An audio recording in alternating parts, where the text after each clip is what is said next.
ഇന്നത്തെ നമ്മുടെ റെസിപ്പി വളരെ എളുപ്പത്തിൽ 10 മിനിറ്റിനകം തന്നെ നമുക്ക് ഉണ്ടാക്കിയെടുക്കാൻ പറ്റുന്ന ഒരു ബ്രേക്ക്ഫാസ്റ്റ് ഡിന്നറിന് പറ്റിയ ഒരു പത്തിരി അല്ലെങ്കിൽ ഒരു ചപ്പാത്തി പോലത്തെ ഒരു വിഭവം.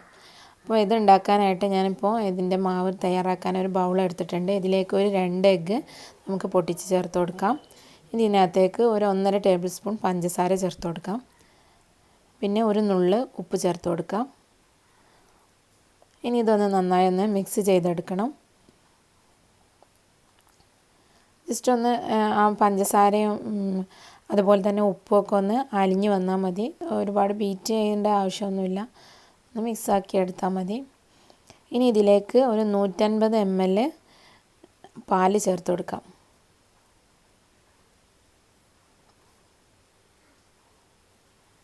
ഇതൊന്ന് മിക്സ് ചെയ്ത് കൊടുക്കാം. പാലും എഗ്ഗും നന്നായി ഒന്ന് മിക്സായിട്ട് വരാൻ വേണ്ടിയിട്ട്.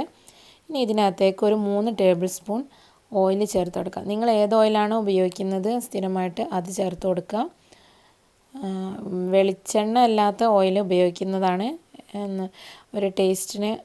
നമുക്ക് ആ വെളിച്ചെണ്ണ ഉപയോഗിക്കുമ്പോൾ എങ്ങനെയായാലും ആ വെളിച്ചെണ്ണയുടെ ഒരു ടേസ്റ്റ് ഉണ്ടാവും. അപ്പോൾ വേറെ ഏതെങ്കിലും ഉപയോഗിക്കാം. പിന്നെ ഒരു 1/2 ടേബിൾ സ്പൂൺ ബേക്കിംഗ് പൗഡർ ചേർത്ത് കൊടുക്കാം.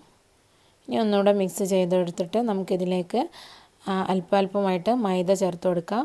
ഞാനിപ്പോൾ 1.25 കപ്പ് മൈദയാണ് ഇതിനകത്തേക്ക് ചേർത്ത് കൊടുക്കുന്നത്. അപ്പോൾ അത് കുറേശ്ശെയായിട്ട് നമുക്ക് കട്ടയൊന്നും ഇല്ലാതെ ചേർത്തൊന്ന് മിക്സ് ചെയ്തെടുക്കാം. അപ്പോൾ എഗ്ഗിൻ്റെ വലിപ്പത്തിനനുസരിച്ച് വേണമെങ്കിൽ ഒരല്പം കൂടെ നല്ല വലിയ എഗ്ഗൊക്കെ ആണെങ്കിൽ കുറച്ചുകൂടെയൊക്കെ വേണമെങ്കിൽ ചേർത്ത് കൊടുക്കുക. അപ്പോൾ അത് ബാറ്റർ റെഡിയാക്കി കഴിയുമ്പോൾ നമ്മൾ ബാറ്റർ ഉണ്ടാവേണ്ടത് ഒരു സാധാരണ നമ്മളൊരു ക്ലാസിക് സ്പഞ്ച് കേക്കൊക്കെ ഉണ്ടാക്കുമ്പോൾ ഉണ്ടാകുന്ന ബാറ്റർ എങ്ങനെയാണോ അതേ ഒരു തിക്നെസ്സിലാണ് നമുക്ക് ബാറ്റർ കിട്ടേണ്ടത്. അതാണ് അതിൻ്റെ ശരിയായിട്ടുള്ള ഒരു രൂപം എന്ന് പറയുന്നത്. അപ്പം കുറേശ്ശെയായിട്ട് നമ്മൾ ചേർത്തിട്ട് മിക്സ് ചെയ്തിട്ട് ആ ഒരു രീതിയിലേക്ക് മാറ്റിയെടുക്കുക നമ്മളെ ബാറ്റർ.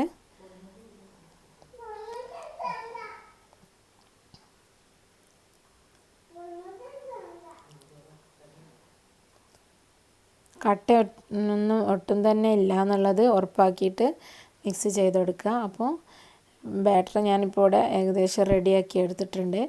ഇത് ഈ ഒരു പരുവത്തിലാണ് വേണ്ടത്. ഇനി ഇതിനകത്തേക്ക് നമുക്ക് ഒരു 1/2 ടീസ്പൂൺ വിനാഗിരി കൂടെ ചേർത്ത് കൊടുക്കണം. നമ്മൾ ഇത് ചുട്ടെടുക്കുന്ന സമയത്ത് നന്നായി ഒന്ന് ആരെടുത്ത് വരാൻ വേണ്ടിയിട്ടാണിത്.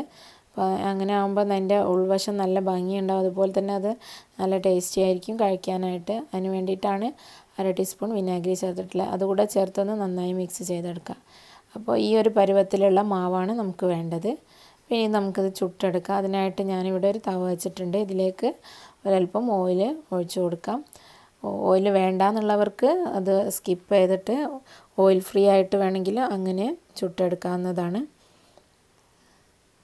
പിന്നെ ഡീപ്പ് ഫ്രൈ ചെയ്യണമെന്നുണ്ടെങ്കിൽ നല്ല ഒരു ചീനച്ചട്ടി വെച്ചിട്ട് അതിനകത്ത് എണ്ണ ഒഴിച്ചതിന് ശേഷം മാവ് കുറേശ്ശെയായിട്ട് നമ്മൾ നെയ്യപ്പമൊക്കെ ഒഴിച്ചു കൊടുക്കുന്നത് പോലെ ഒഴിച്ചു കൊടുത്താലും മതി. ഇത് ഇങ്ങനെ ചെയ്യുന്ന സമയത്താണ് ഇതൊരു പത്തിരിയുടെ ഒരു ഫോമിൽ വരുന്നത്. മറ്റേതാകുമ്പോൾ കുറച്ചുകൂടെ നമുക്കൊരു ടീ ടൈമായിട്ട് ഉപയോഗിക്കാൻ പറ്റുന്ന രീതിയിലായിരിക്കും ഉണ്ടാവുക. ഇതാകുമ്പോൾ നമുക്ക് കറിയൊക്കെ കൂട്ടി കഴിക്കാൻ പറ്റുന്ന ഒരു ടേസ്റ്റാണ് വരുന്നത്. അപ്പോൾ തവയുടെ വലുപ്പത്തിനനുസരിച്ച് 1-2 വേണമെങ്കിൽ ഒഴിച്ചു കൊടുക്കാം.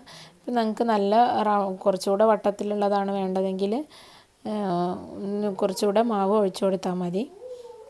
ഞാൻ ചെറിയ സൈസിലുള്ളതാണ് ഉണ്ടാക്കിയെടുക്കുന്നത്, അതുകൊണ്ടാണ് കുറച്ച് ഒഴിച്ചിട്ടുള്ളത്. ഇനി ഒരു 5 മിനിറ്റ് അടച്ച് വെച്ചതിന് ശേഷം വേണം മറിച്ചിടാനായിട്ട്. അടച്ച് വെക്കുന്ന സമയത്താണ് അത് നല്ലതുപോലെ ആരെടുത്ത് വരുന്നത്. അപ്പോൾ അടച്ച് വെക്കൽ നിർബന്ധമാണ്. ഒരു 5 മിനിറ്റ് ഒരു 3-4 മിനിറ്റ് എന്തായാലും അടച്ച് വെക്കുക. അതിന് ശേഷം ഒന്ന് മറിച്ചിട്ട് കൊടുത്തിട്ട് ഒരു 2 മിനിറ്റ് കൂടെ ഒന്ന് അടച്ച് വെച്ച് വേവിച്ചെടുക്കാം. അപ്പോൾ തീ ലോ ഫ്ലെയിമിലാണ് വെക്കേണ്ടത്. ഹൈ ഫ്ലെയിമിൽ ഇട്ടിട്ട് ചെയ്യരുത്. അപ്പോൾ ഇത് ശരിക്കും അങ്ങ് വെന്ത് ആരെടുത്ത് കിട്ടില്ല.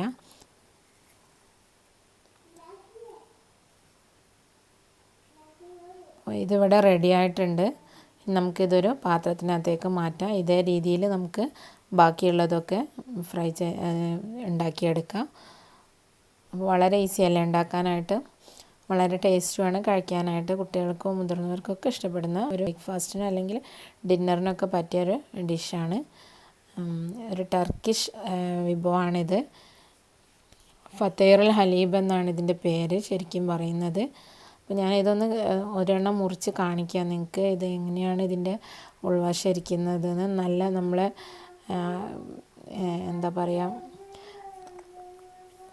നല്ല ശരിക്കും ആരെടുത്ത് വന്നിട്ട് ഓട്ടടേൻ്റെ ഒക്കെ പോലെ തന്നെ ഒന്ന് ആരെടുത്ത് വന്നിട്ട് നല്ല സോഫ്റ്റ് ആയിട്ടാണുള്ളത്.